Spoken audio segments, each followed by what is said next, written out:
Trained to recognize gestures. The LSTM model is trained to recognize gestures in these 45 frames. The system processes, for prediction, the system processes real-time live video input, extracts landmarks, and uses the trained model to predict the performed gesture. We'll now look at the workflow of both of these parts, the training and the testing workflow. For training, we have the video feed, which is saved on device. We capture frames from the video feed using OpenCV and do landmark extraction through MediaPipe. Then we collect the landmarks into a CSV file and we calculate the displacement between them, displacement of landmarks between frames to extract the most eventful 45 frames. We then proceed to do data cleaning and normalization, and we split the data into testing and training sets. We then train and fit the LSTM model based on our data. For prediction, we first take a live video feed. We then extract the landmarks from the video feed, as you can see here. And through prediction, we're able to display the result on the user screen. So for our paper, we have conducted a case study using a subset of 20 classes from the include dataset. And the training dataset is based solely on sign language from one region of India. So it is still unable to handle. Sorry for the interruption, but we are past the presentation time. Can you please get to the conclusion? Sure. Okay. This is an example of the dataset. This shows an example of our implementation. So there's three classes that we have shown. And yeah, that's all I'd like to say. Thank you. Any questions are welcome. Yes, in a static will get 99% of accuracy, but in dynamic will getting 95% of accuracy. Can we enhance in future this 95% of accuracy or not? And Yes. how this will be possible? Okay. So in the future, 95% of accuracy could be enhanced, Okay. provided we have a large enough data set, because currently Indian sign language data sets are sparse and they're very uh, regional. They're very like restricted to one region. Uh, so we don't have any comprehensive Indian sign language data sets. And especially the 95% accuracy mark that is achieved um, using MediaPipe and LSTM. Okay. So we could Piyush, use can you MediaPipe and, elaborate what is blue score meant in previous slide? sorry, Blue score. Blue Score. Okay. Yes. Give 1 second. Yeah, Blue Score. Blue Score. It's a metric which measures how Yes, we um, calculated the accuracy in particular Yeah, slide. Blue Score is a metric which measures how similar a machine translated text, so something that's been translated by something like Google Translate or by any of our models here, how similar they are to a set of reference translations. So a set of translations that have been conducted by a human translator. So for example, this include 50 dataset has quite a few videos that have been validated by sign language professionals. So we try to test our Okay. translation with comparison to the validation. Okay, which data set we have used for the particular study? For our case study, we've used this include dataset, Include data set. include Okay, ISL include 50. dataset. Okay, okay, fine. Thank you. Thank you. Thank you, sir. Thank you, ma'am. Now we'll proceed further.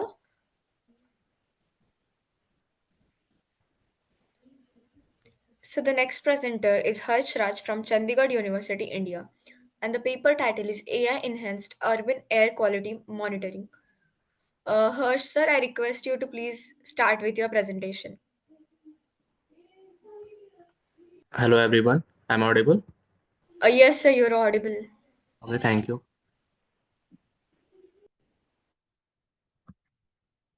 Wait a second. Sure. Hmm.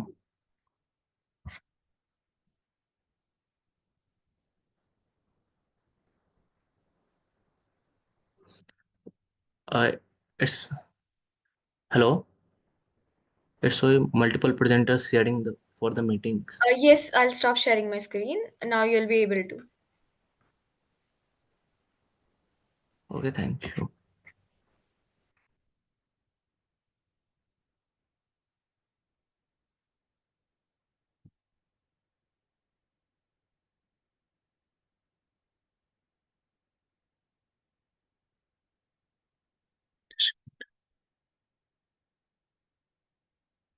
Now it's visible. Yes, sir, it is visible. Okay, thank you. Good evening, everyone. I am Harshraj. Today I am presenting my paper, AI Enhanced Urban Air Quality Monitoring. It is co-authored by Swati Pawar, Yuvraj Singh, and Hitesh and Harsh Mukul.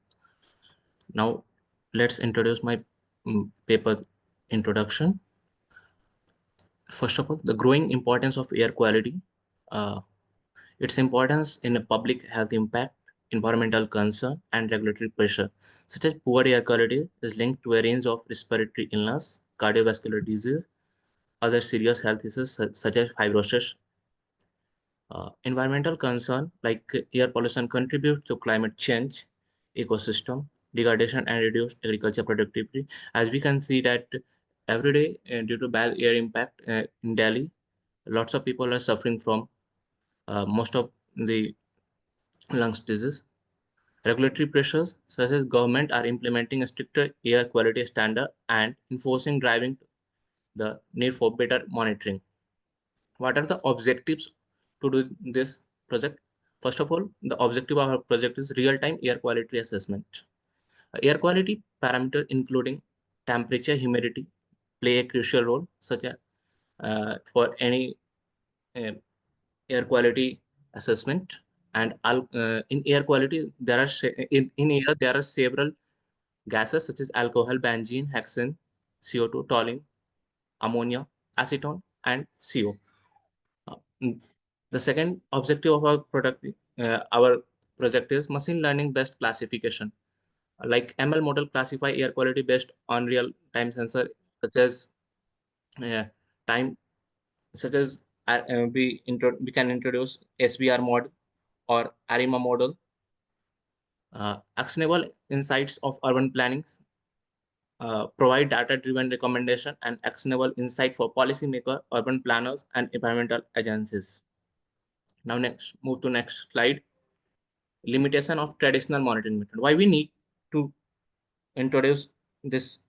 There are some limitation of traditional monitoring method like sparse coverage, delayed data, high cost. We can say that most of the uh, lim- most of the more, traditional methods are like first data, and they uh, after that they send data set to, after some time there is a lag between the time and they send for communication. The role of AI in air quality monitoring, there is a role of AI in air quality monitoring like sensor fusion, predictive modeling, anomaly detection, and automated alert. AI can change and analyze data from diverse sensor network, providing a comprehensive view of air quality.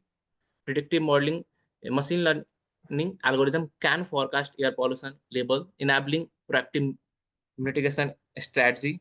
And I again mm, previously, like for predictive modeling, we can use time series forecasting, ARIMA, LSTM.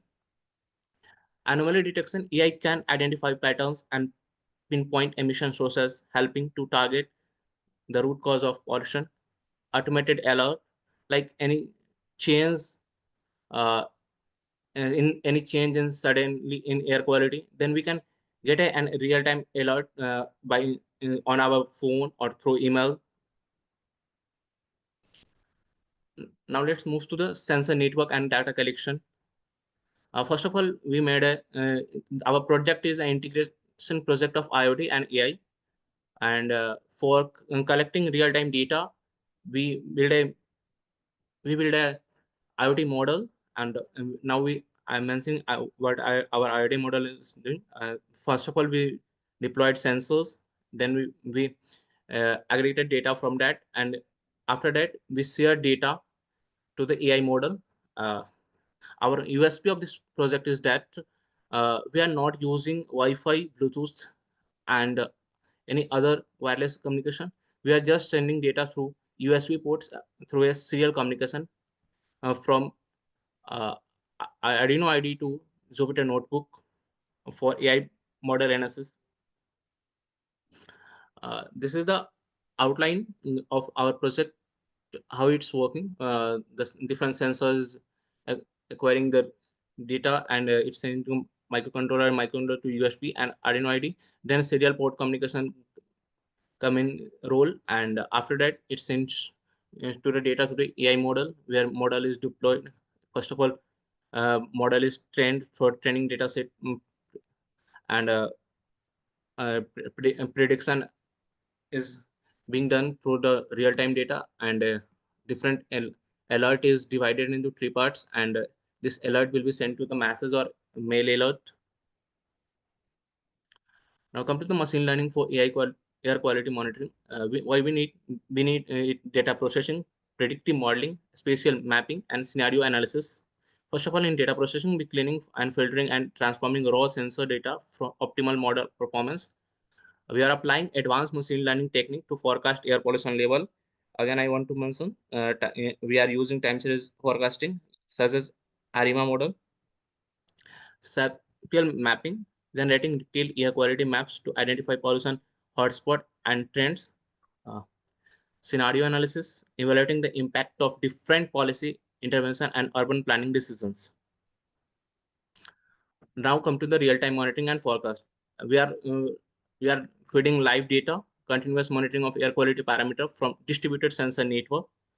Now then we are doing predictive analysis. AI-powered model generate accurate short-term and long-term air pollution forecast.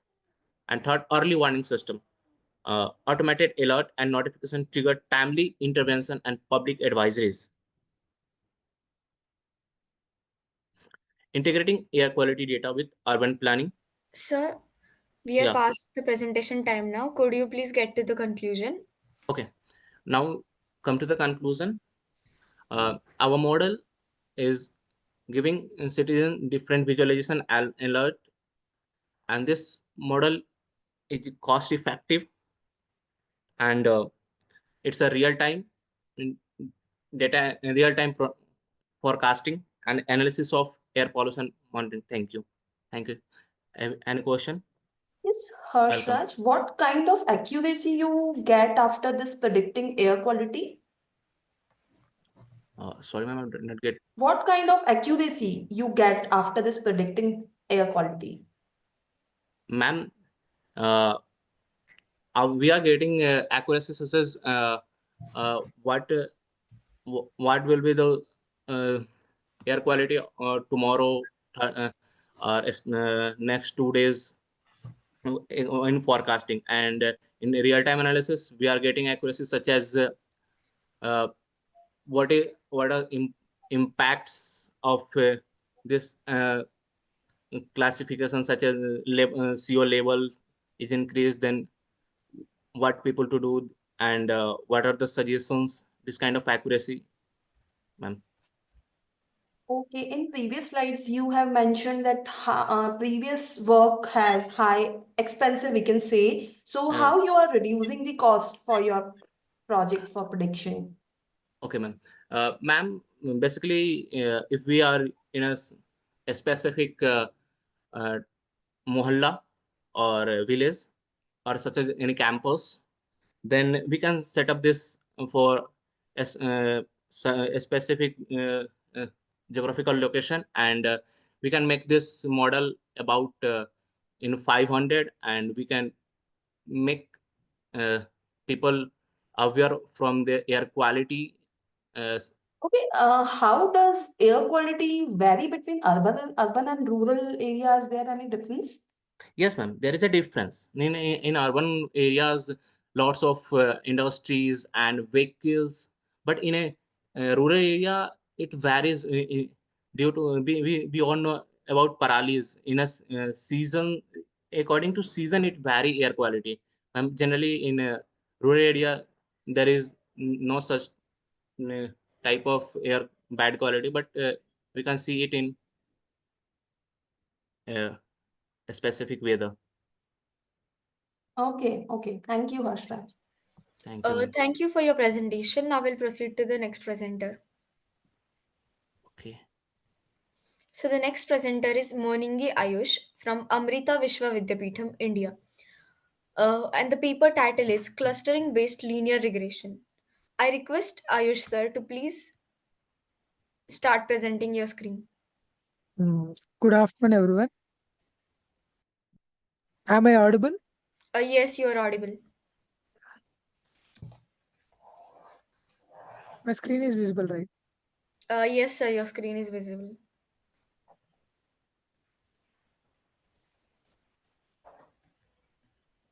Okay. Our paper title is Clustering Based Regression, and the main author is Moningi Ayush and co-authored by Madan Gopal, Pooja S. Pillai, Parvati Suresh, and the professor who helped is Sarath. And coming to the introduction of the paper, like linear regression is a fundamental technique used to model the relation between the target variable with one or more features.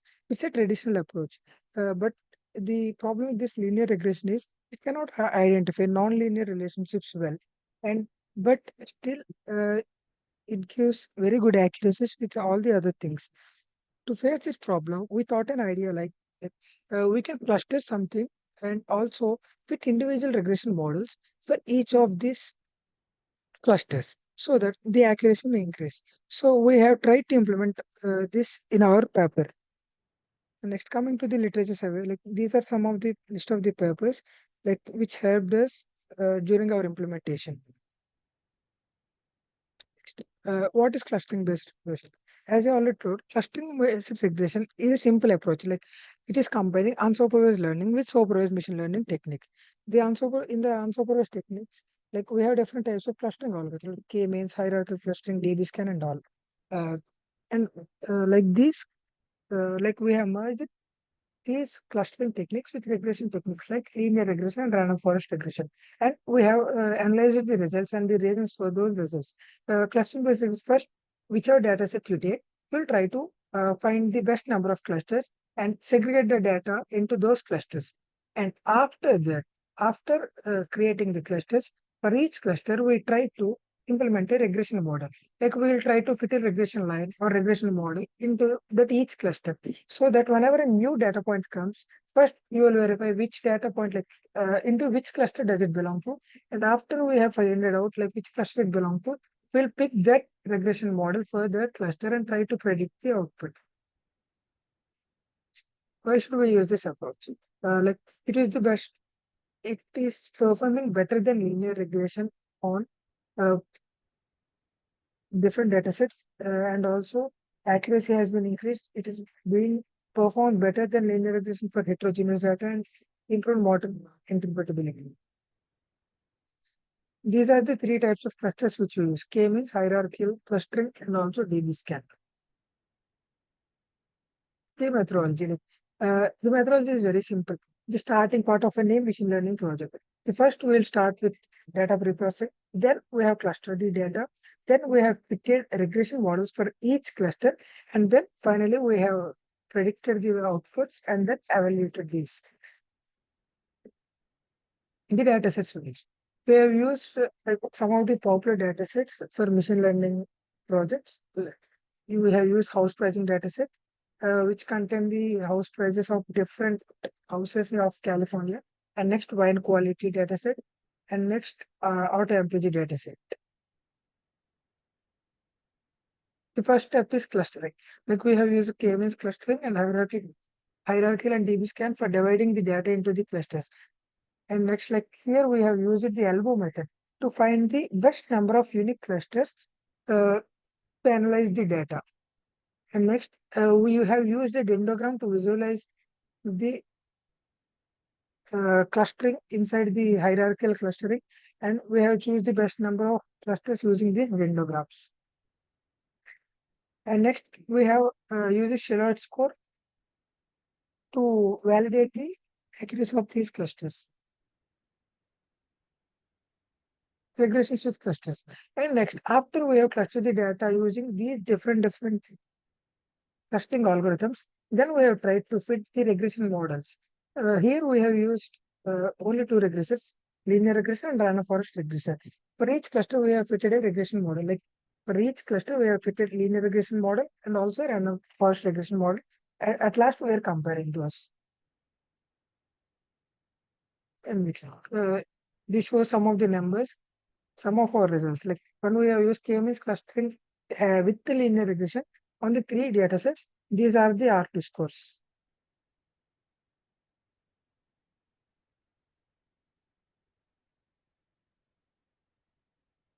The same for the hierarchical clustering plus linear regression.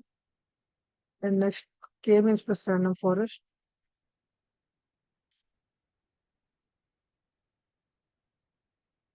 From all these results, what we have observed is the clustering-based regression is very good approach for regression tasks as it increases the accuracy than the normal regression models. And next, the k-means clustering-based regression provides better results than hierarchical clustering-based regression, as k-means iteratively updates the number of clusters as it refines the clusters, as it refines the data points belonging to that cluster in each iteration, it performs better than hierarchical clustering. The clustering task so that the prediction results are so better and compared to hierarchical clustering with regression. And next, accuracy when is best when we use k-means with linear regression. To increase the increase in accuracy is considerable only with linear regression, but not with random forest regression.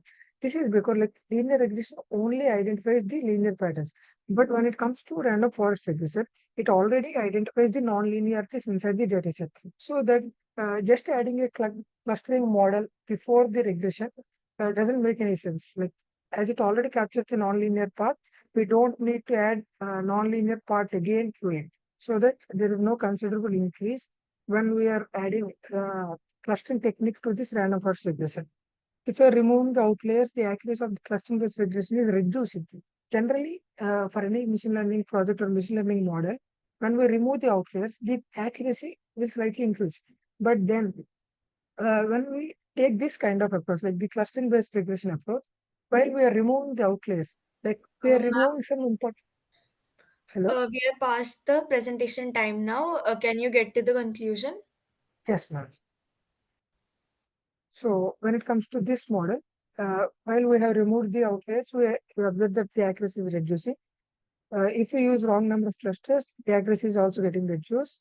And DB-scan based cluster is not a good approach that we have finalized from the results. Thank you. Any questions are welcome.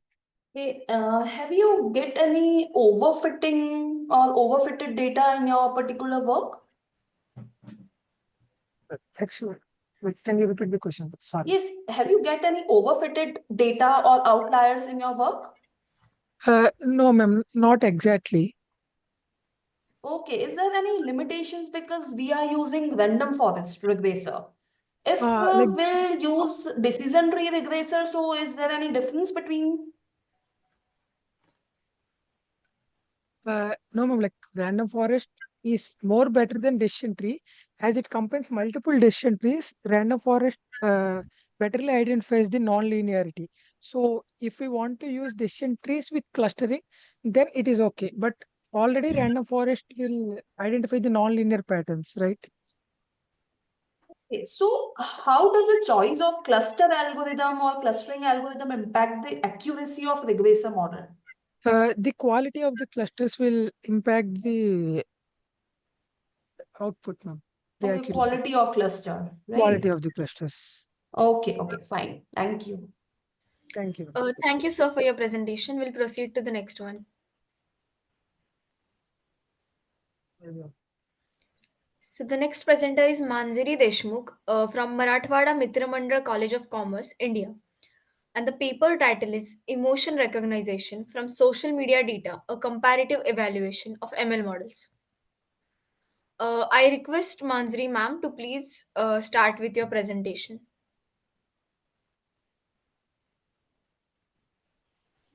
Hello, madam. May I Hello. audible? Yes, you are audible and we can see your screen, ma'am. You may proceed. Okay, thank you, ma'am. My name is Manjari Deshmukh from MMCC College, Pune. My paper title is Emotion Recognition from Social Media Data, a comparative evaluation of ML model. In this study is the combined efforts of Dr. Mukta Dhopeshwarkar and Sarika Swami. In today's presentation, I will cover the introduction, literature review, data collection, methodology, performance measure, result, conclusion, and future scope. We'll start with the result. We start with the introduction. Emotion recognition is the process of identifying and analyzing the human emotion using the data from various sources like text, speech, facial expression, or psychological signal. It combines the philosophy, machine learning algorithms, and signal processing to understand and respond the human feelings. Application. There are various applications of emotion recognition range from mental health monitoring, customer sentiment to enhancing the human-computer interaction. In in emotion recognition, ML plays the important role by analyzing the complex input like speech, facial expression, and psychological signal to detect the human emotion. AI ML is a branch of artificial intelligence, helps the system recognition pattern in text data and predicts the emotion efficiently. So that we studied that 7 different ML algorithm to recognize the emotion from the text data. I have referred the 17th research paper in my study to understand the different ML algorithm used for the emotion recognition and their accuracies. Data collection.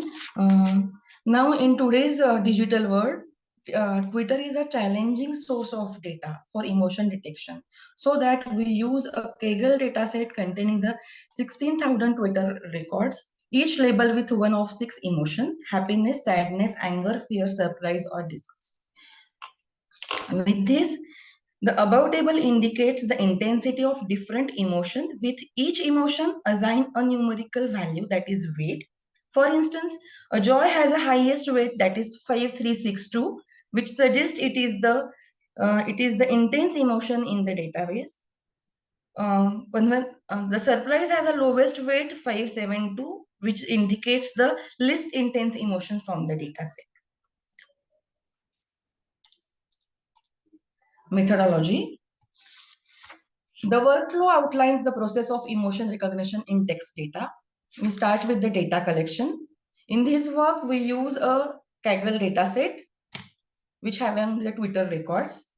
Next, data pre-processing. The data is clean and prepared for analysis by removing the noise, missing values, by handling the missing values, and standardizing the formats. Next step is feature selection. The relevant features are extracted from the data to enhance the model performance. The feature selection means features like bag of words, then lexicon-based features. This feature helps the model learn patterns and improve the classification of emotion efficiently. Then the data splitting. The data set is split into 2 parts. 70% data is get used for training the machine. 30% data is get used for testing and evaluation. After that, we apply the machine learning algorithm. Various algorithms are applied to training set to classify the emotion. Then emotion classification. The model predicts the emotion based on the input data.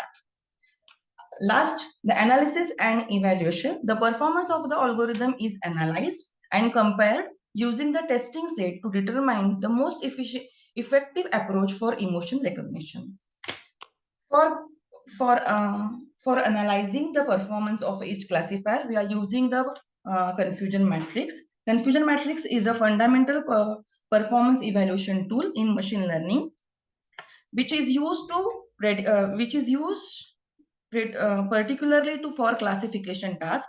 It provides a summary of prediction result on a classification problem by comparing the predicted label with the true label, so that we are calculating the performance measure of each machine learning algorithm which we use for our study, which we use in our study. Then according to this, after applying the confusion matrix, the result is like this. We evaluated the various classifier algorithms, classifier including the bias net, Navy bias multinomial, Navy bias updatable, decision stem, offering tree, and J48 to classify the emotion in Twitter dataset. The result shows that the bias net, Navy bias, updatable, offering tree, and J48 achieves the perfect classification with 100% accuracy, while the Navy bias multinomial, and decision stem shows the lower accuracy.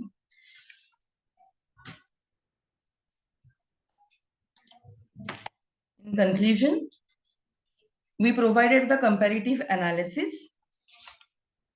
We provided the comparative analysis of the different classifier we are using in our work. Navy bias was the in this study, we explain the strength and weaknesses of a different algorithm. With the Navy bias was effective in categorize the test by categorize the test of word class combination, assuming the features independence. However, the Navy bias multinomial classifier struggle with the more complex verbal pattern and verbal pattern and context due to its assumption of independent word features, which limits its performance in emotion recognition tasks.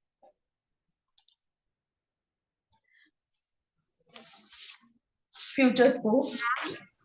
Yes, We are past the presentation time. Can you please conclude it? yes, ma'am. This is the last point. That is the future scope. Going forward, we see the creation of a text-based real-time emotion recognition algorithm that can precisely determine the people emotions or model while they communicate with the digitally. These developments may improve the application in customizing the user experiences, mental health monitoring, and customer feedback analysis. These are the reference paper we are using in our study. Okay, questions? So, ma'am, what kind of attributes or dimensions we are using for facial recognition? Can you explain? No. We are not using the facial expression, ma'am. We are using the analysis on text data only. So we are not using any type of attributes? No. We are not using any type of facial attributes. Okay, so my question is, what are the most effective methods for detecting emotions from, you have said, text data on social media platforms? Ma'am, these are the bias net and Navy bias, and updatable is giving us the 100% classification rate. So I am Because saying we are using naive bias, na, and there is no any attribute. So no attribute related to face data. You are asking me about the face, so I am yes, choosing. dimensions about the face, how you are going to recognize that expressions particularly. We are using the text content, ma'am. Text content. Which I can Okay. find out in Twitter data. Okay, so these are the methods that are effective for text data. Yes, Okay. ma'am. Yes. Okay, thank you. Okay, ma'am. Thank you. Thank you so much. Any other question, please? Thank you, ma'am. Now I'll go on to the next one. Okay, thank you. So the next presenter is Bilal El Salami from Dr. Babasaheb Ambedkar Marathwada University. And the paper title is Optimized Speaker Recognition with Deep Learning, a comparative study of CNN, LSTM, and RNN models using MFCC features. Sir, you're there in the meeting. You can start with your presentation. Okay. Yes.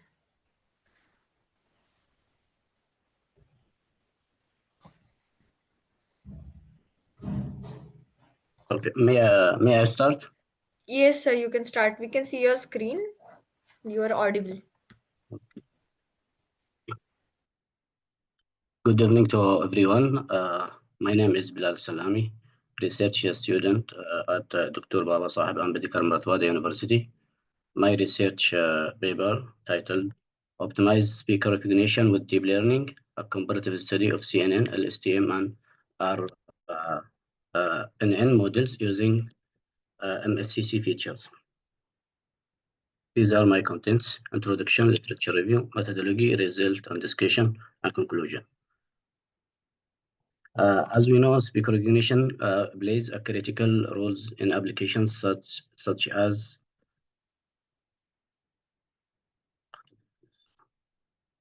investigation security systems and speaker recognition by identifying and verifying individuals based on vocal characteristics.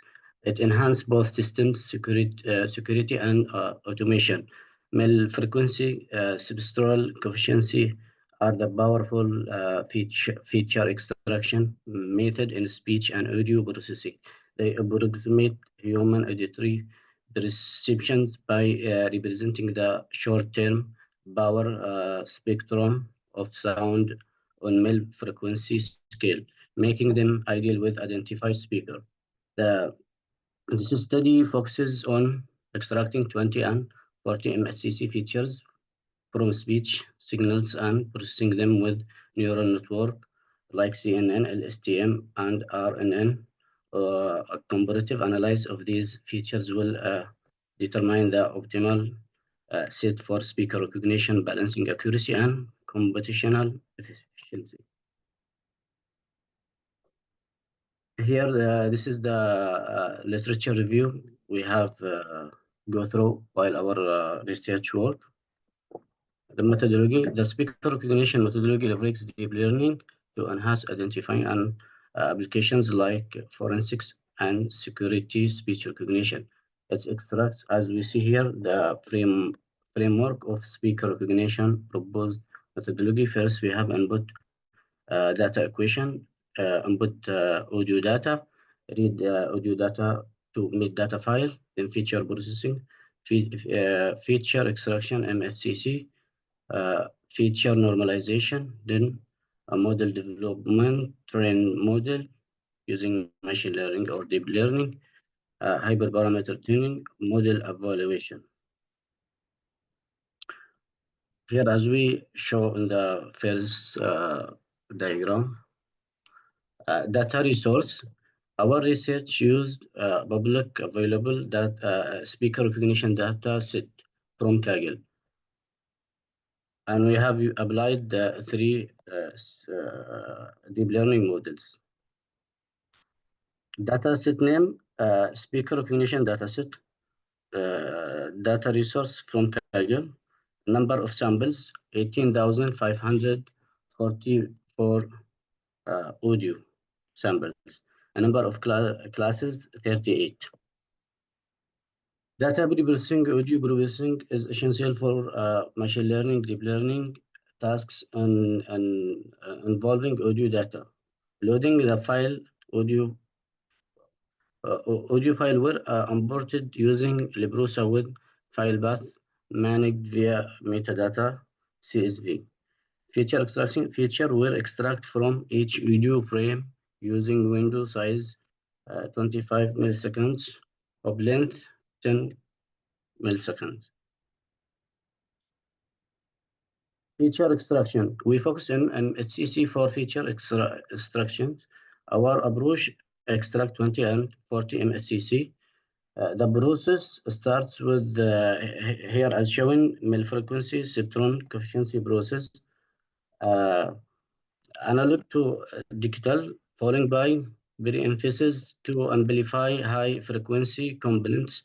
The signals is divided into frames using windowing to minimize edge effects, and discrete Fourier transform is applied to convert the signal to the frequency domain.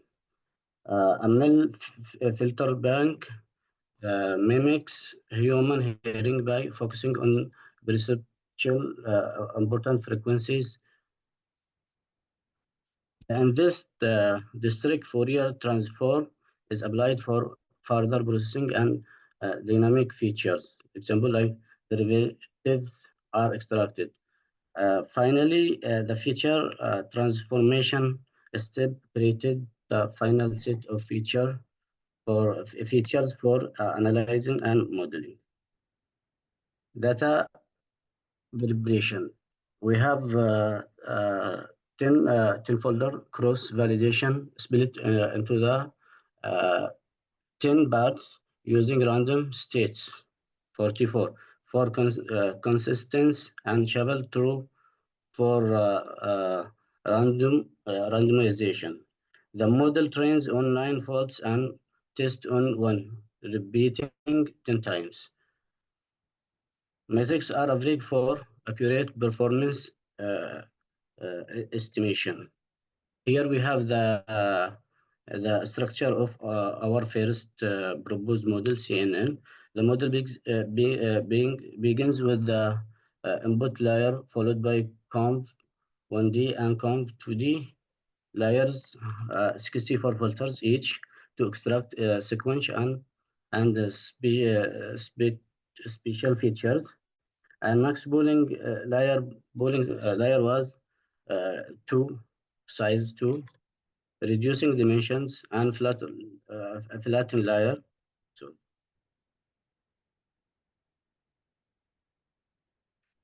Hello.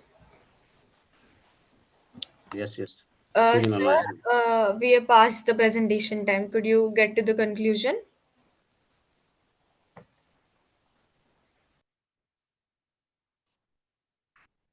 Yes, ma'am. Should I continue? Yes, I was Hello. saying we are past the presentation time. Could you please get to the conclusion in a bit? Okay, ma'am. Okay. The conclusion. Our study presenting comparative analysis, CNN and LSTM and our models, recovering task using mil frequency MSCC as a feature vector. Among these models, test CNN consistently outperformed both LSTM and RNN models across both 20 and 40 MSCC settings, achieve the highest test accuracy of 94.28 and 93.93 respectively. These findings indicate that CNN's architecture is particularly well suited for speaker identification, effectively capturing key vocal characters through MSCC features.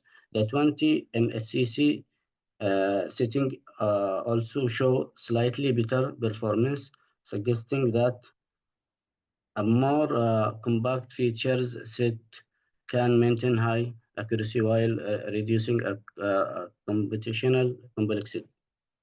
These results offer helpful guidance for choosing model for speaker recognition. CNN models show promise for reliable and real-time use in areas like security, forensic analysis, and voice-activated systems.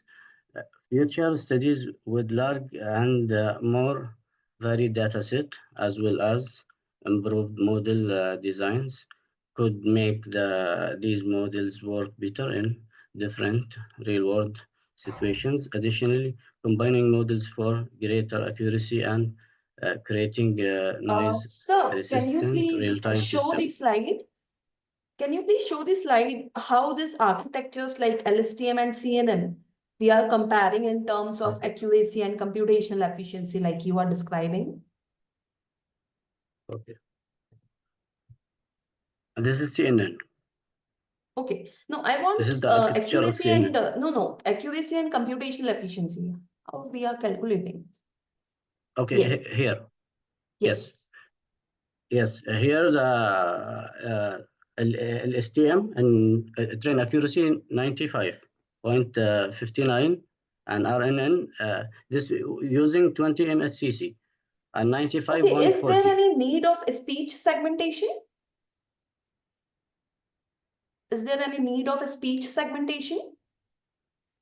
In my work, In like accuracy or computational efficiency, speech segmentation is required or not?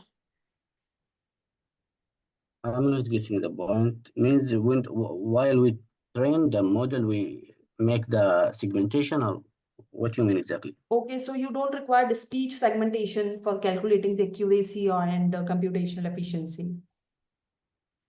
Okay, sir, leave it. Have Yes. you used any data augmentation technique in this work?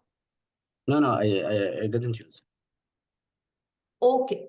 Thank you. Thank you, ma'am. Thank you, ma'am. Thank you, sir. Now I'll proceed. So the next presenter is Siddhant Hitesh Mantri from Nasim Monge Institute of Management Studies, India.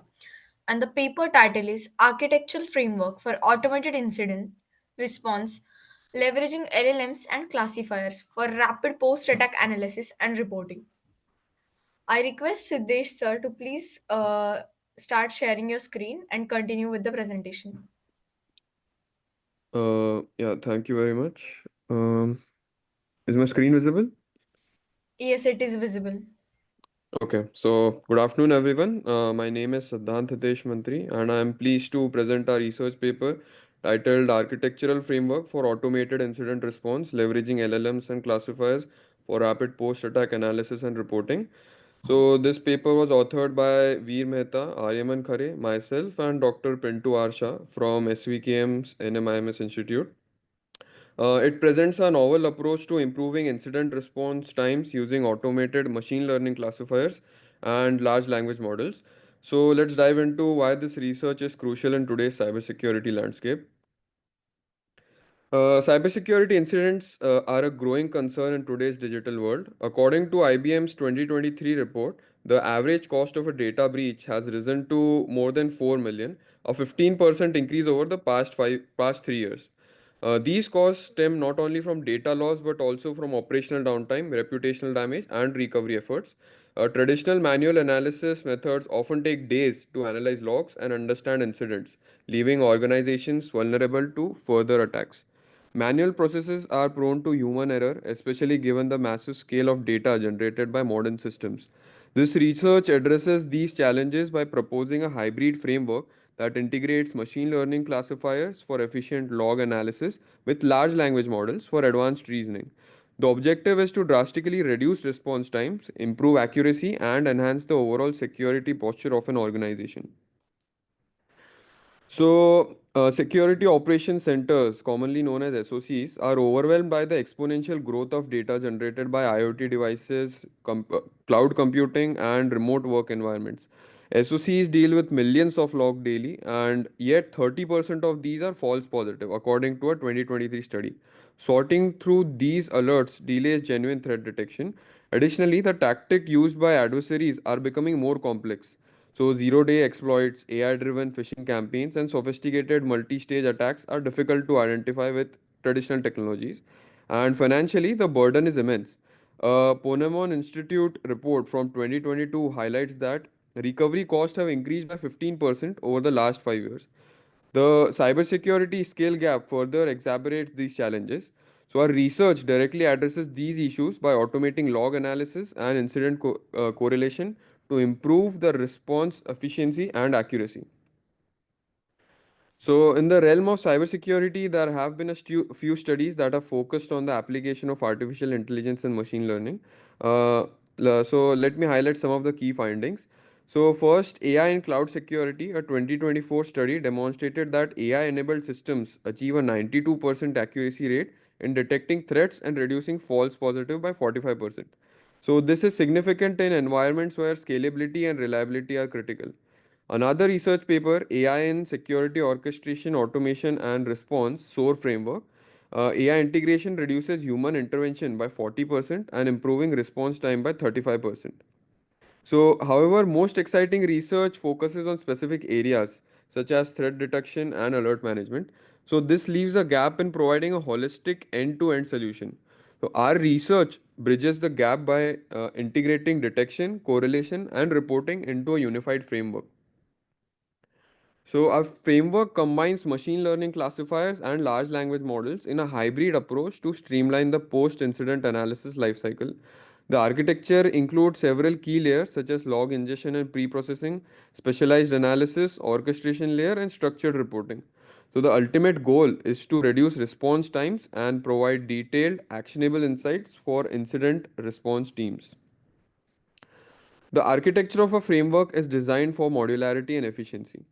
Log ingestion layer takes logs from tools like Surikata and Vazu, and after collecting these logs, several extraction of relevant data points is done, and they are formatted. Then talking about specialized analysis layer, machine learning models such as support vector machines and random forest analyze logs for patterns and anomalies. In the orchestration layer, the LLM integrates output from the classifiers to build a coherent narrative of the attack, identifying root causes and impact.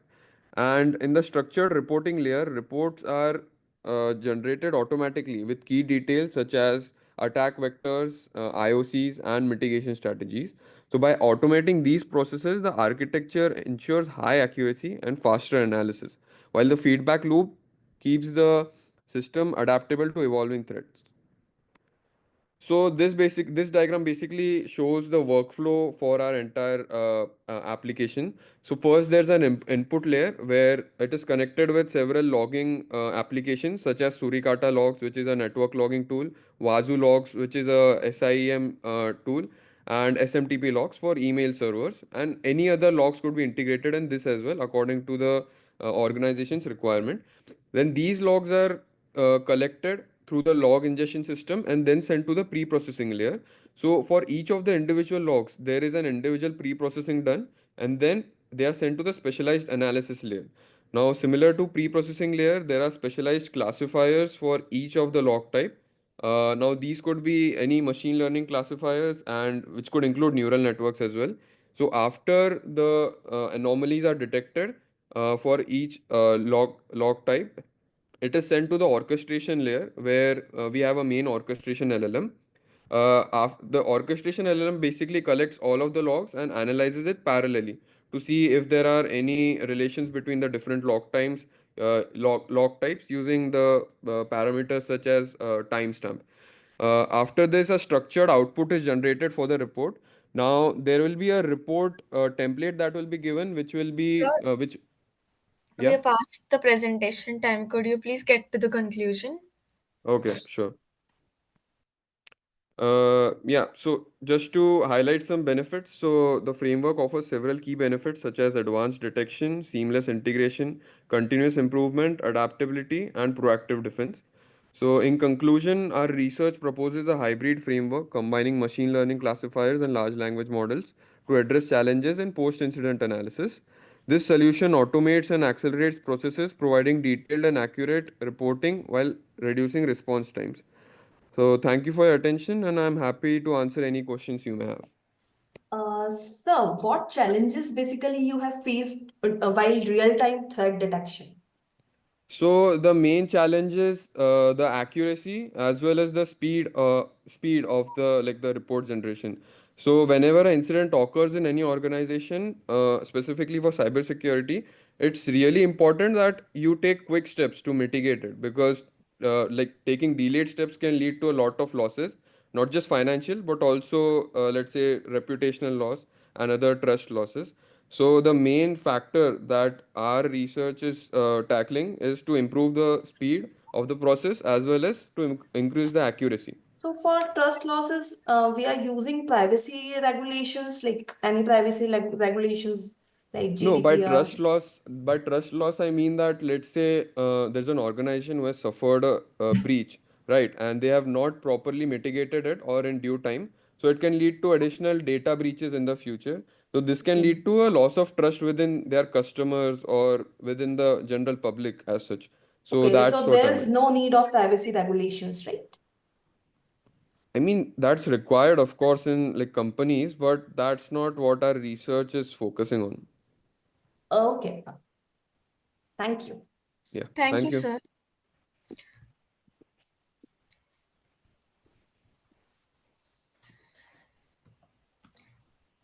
So the next presenter is Sarin Krishna from Amrita Vishwa Vidyapeetham, and the paper title is Solar Powered Smart Drip Irrigation System for Sustainable Communities. Sir, you're there in the meeting. Yes, I am. Could you please start with your presentation? Yes, sir. What's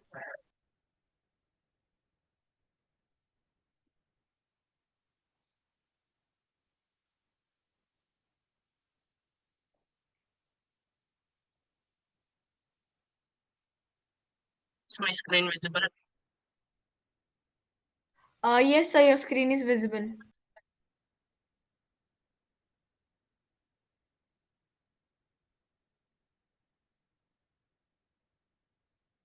Good afternoon, everyone. My name is Sarin Krishna, and today I'm excited to share with you. Sorry, and I'm happy to share with you our research paper, which is on the topic solar-powered smart drip irrigation system for sustainable communities. Authors of this paper are myself, Sarin Krishna, Arjun S., Kuliguru Vignesh Royal, Kolipati Jashwant, and Professor Vipina Vansan from Amrita Vishwavidyapitham, India. So this system addresses a critical global issue, sustainable agriculture, that is using renewable energy and smart technology. Let's start with the problem that we have at hand. The problem statement we have is water scarcity and inefficient irrigation methods that are faced by farmers worldwide. Agriculture alone cannot alone forms 70% of the global water consumption. But much of this water is wasted due to outdated practices. At the same time, traditional irrigation systems rely heavily on fossil fuels, contributing to rising energy costs and environmental harms.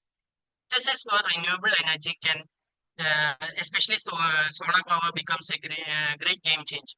Our solution is not just about irrigation.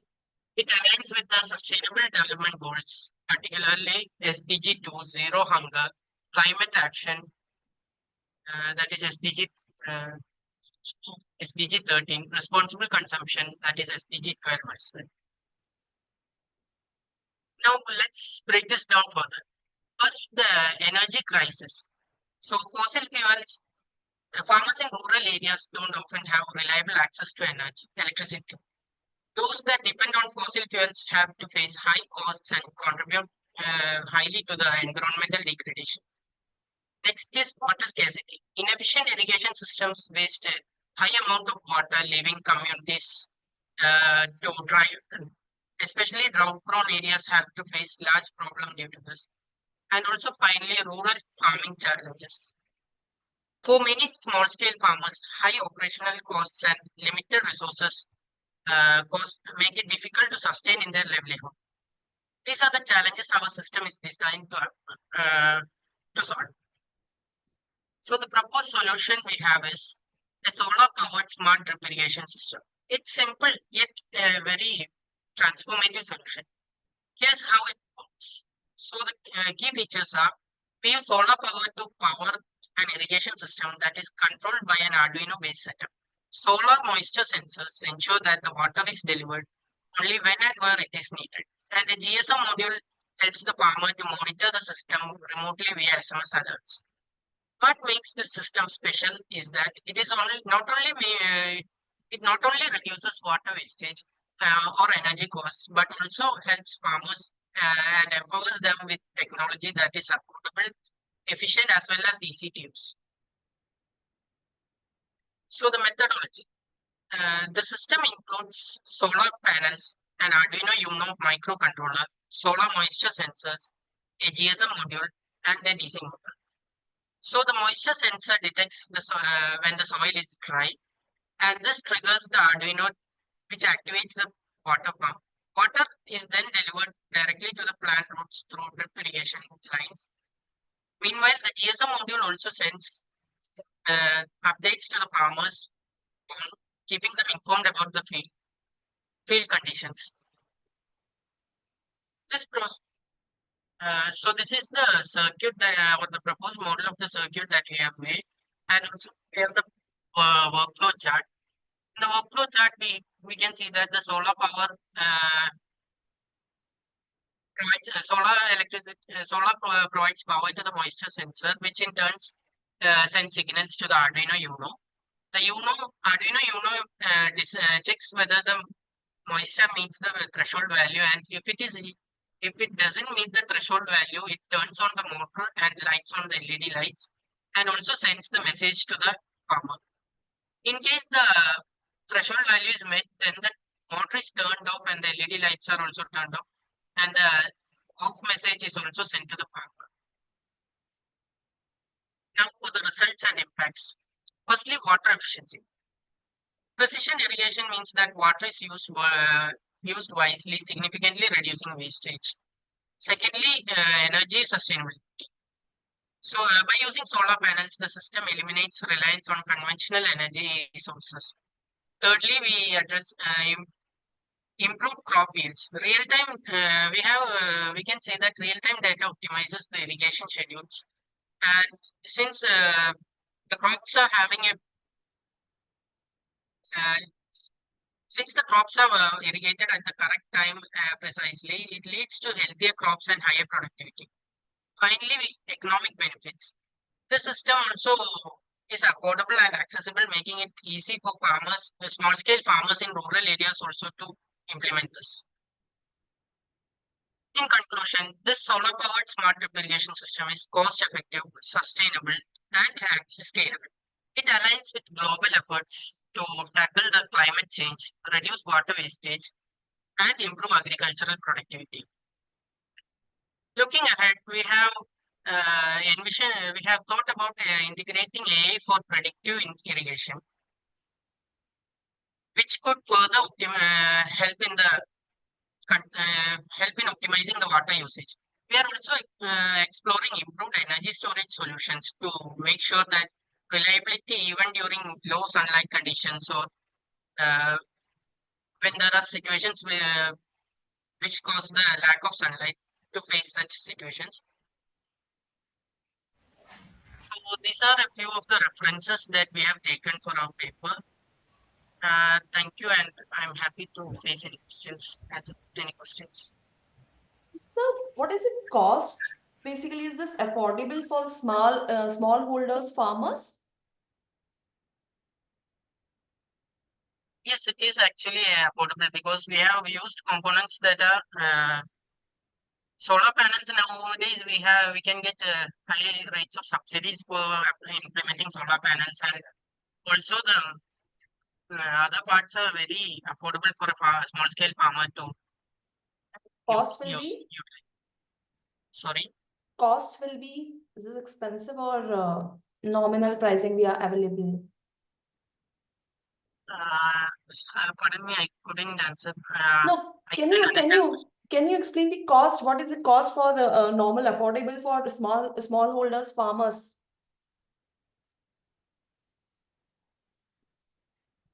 Yeah, I'm sure. The normal cost can be um, like for an average solar panel, cost operating such a system could cost anywhere between under 10,000. And for implementing a battery, the system it could cost around 4,000. And approximately the overall cost could be anywhere between 35 to 40,000, ma'am. Okay. Okay, thank you. Okay, ma'am. Thank you. Thank you, sir, for the presentation. Thank you, ma'am. Now I'll proceed to the next presenter. So the next presenter is Priyanka K from Amrita Vishwa Vidyapeetham. And the paper title is Strengthening Cybersecurity in India's FinTech, E-Governance and Financial Literacy Against Digital Fraud. Ma'am, you're there in the meet? Yes, I am here. Yes, you can start with your presentation now. Okay.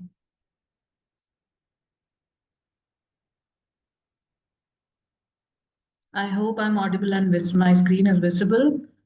Yes, ma'am, you're audible and your screen is also visible.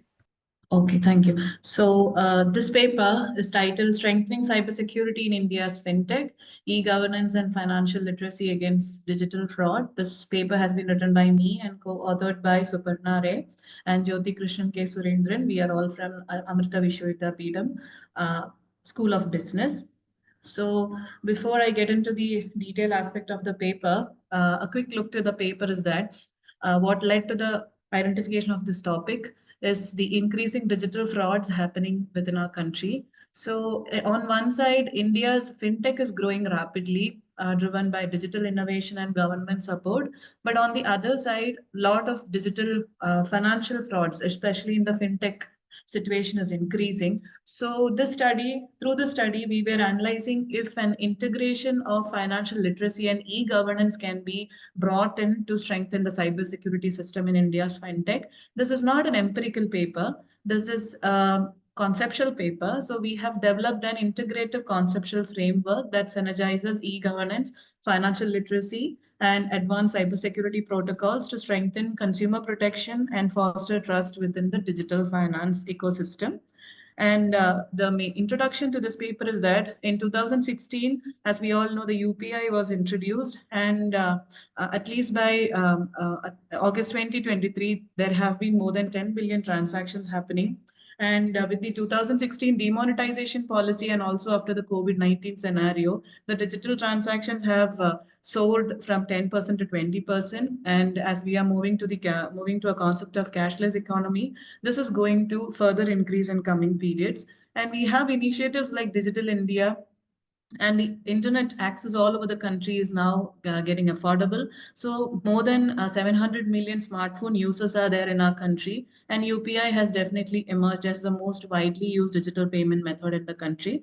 And India's fintech sector, if you look at the growth, it is valued approximately at US dollars 110 billion in 2024 and is projected to grow at 31% CAGR, reaching USD 420 billion by 2029. And there is an 87 percentage fintech adoption rate, which has surpassed the global average of 67 percentage.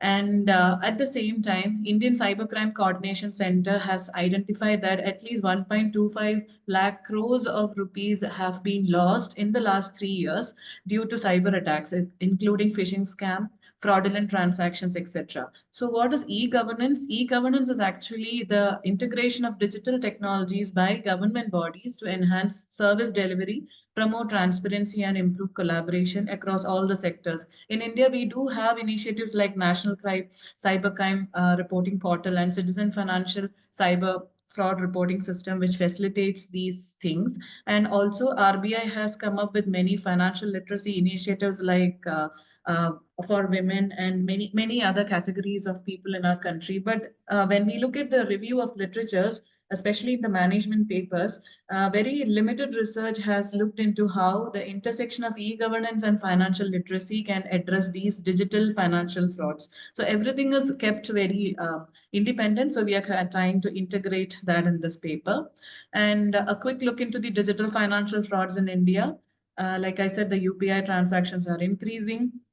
UPI handling 46 billion out of 72 billion transactions in 21-22, 109% year on year growth is being projected in our country. Digital payment fraud at the same time has surged to 14.57 billion Indian rupee in 2024. And this includes card related and internet banking related frauds. So in 2021-22, 1.55 billion rupees have touched these financial frauds. Scams are also rising, with the credit and debit card frauds increasing from 277 crores Indian rupee to 1,457 crores in 23-24, which is actually alarming. And to more than 29,000 cases have been reported in 23-24. So the issue is that there is very low amount of preparedness among new digital players and limited customer awareness of advanced payment technologies. And addressing these challenges requires multifaceted approach, combining robust cybersecurity frameworks with enhanced consumer education to strengthen protection against evolving digital financial threats. And what are the financial literacy initiatives in India? Along with the RBI, SEBI, IRDAI, PFRDA, and have established National Center for Financial Education in 2013. And there are campaigns like National Strategy for Financial Education, which follows the 5C approach of content, capacity, community-led model, communication, and collaborations. Financial literacy centers have been set up, which are managed by commercial banks. RBI Kehta Hai and RBI's Financial Education Microsite, etc., are providing financial literacy programs, but are not on an micro level. That is the gap that can be found in our country. And regarding the existing literatures in the management area, many have proved that financial literacy and fraud prevention is possible. Like authors like Engels et al. And Wei et al. 2021 have highlighted that when people have higher financial literacy rate, they tend to detect and avoid financial fraud. Economic behavior and behavioral benefits of financial literacy has also been studied by authors like Bianchi, Luzadi Mitchell, Luzadi et al., etc. Role of e-governance in combating cybercrime has been supported by Kanpal et al. 2023 paper. In countries like China, regulatory frameworks combined with e-governance have found to promote transparency, data protection, and accountability. Authors like you 2018 and Kanpal et al. 2023 confirm these things. But the research gap is that existing studies have limited focus on integrating financial literacy and cybersecurity to tackle digital fraud. So, what can we do? We have come across or put forward a comprehensive framework for mitigating digital financial fraud in India. So, how can this Indian fintech strengthen cybersecurity? It can do that. We propose that the cybersecurity can be strengthened by integrating three elements together. Keep e-governance as a regulatory enabler, provide financial literacy for digital awareness among all the population, and also integrate advanced cybersecurity and fintech resilience. E-governance as a regulatory enabler would require, yes. Sorry for the interruption, but we are past the presentation time. Could you get to Okay. the conclusion? Yeah, this is the last slide. So when we integrate e-governance regulatory enablers and financial literacy programs and advanced cybersecurity and fintech resilience into the system, the outcomes would be enhanced consumer protection and trust, proactive fraud prevention and detection, and sustainable fintech growth and inclusivity. And through this, a robust regulatory mechanism and a multifaceted strategy can safeguard consumers and institutions against cyber threat and also position India's fintech ecosystem for resilient and inclusive advancement in a globally competitive digital economy. So that's from us. Open to questions. Thank you. Ma'am, how many papers you have reviewed for this? A total of, I would say, 75 papers. Okay, great. So, how can multi-stakeholders collaborate to improve the prevention of this digital fraud in India, particularly? Okay, so like I said, when we were reviewing the paper, what we found is that e-governance is standing separate, financial literacy is standing separate, and these ML and AI kind of technologies are standing separate. For instance, we all do Aadhaar authentication or OTP authentications, etc., from the consumer side. But if this e-governance, government comes in and this e-governance is implemented with the help of technologies like AI and ML, what happens is the government authorities can track the trend of the financial frauds happening on a very earlier stage. So they themselves can tackle this issue to a great extent, not reaching into the consumers. So the consumers also are getting protected. That's how we have proposed this framework.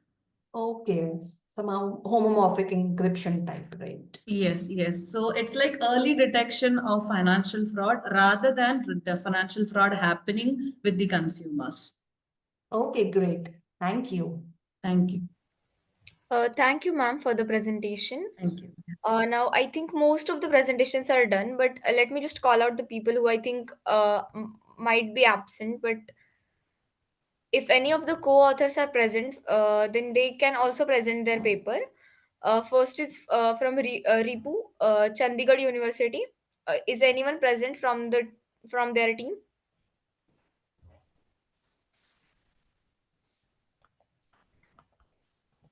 And the second one is Kwan Nguyen. The paper titled Cloud ERP in Education, Theoretical Overview and Development Trends. Is anyone from his team present? I think they are not there. We'll just proceed to the closing remarks then. So I'll sincerely thank our authors for their excellent presentations and contributions in this session, and all our participants for being a part of this international conference. I hope this session was informative enough. We, on the behalf of whole team, thank you for the support during the ninth version and all the previous 8 versions of the conference. We will be happy to see you all in the 10th version in 2025. All the presenters will be getting their digital certificates through email within 2 working days. Further, all the papers have already been forwarded to the Springer, and the publication will be live within 6 months. Kindly cooperate with our team of ICTTCS. I also thank our session chair, Dr. Kamlesh Ahuja, for chairing this session, a token of appreciation to the chair on behalf of Team ICTCS and Global Knowledge Research Foundation. Thank you, ma'am, for your valuable presence. Thank you, Siddhi ma'am. It was a very nice session. And I'm sure every presenter have good learning from ICTCS conference 2024.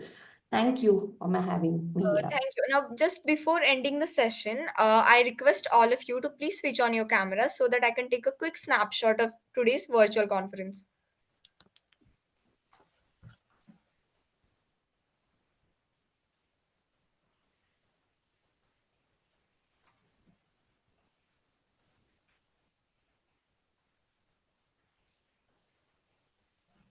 Just wait for a second.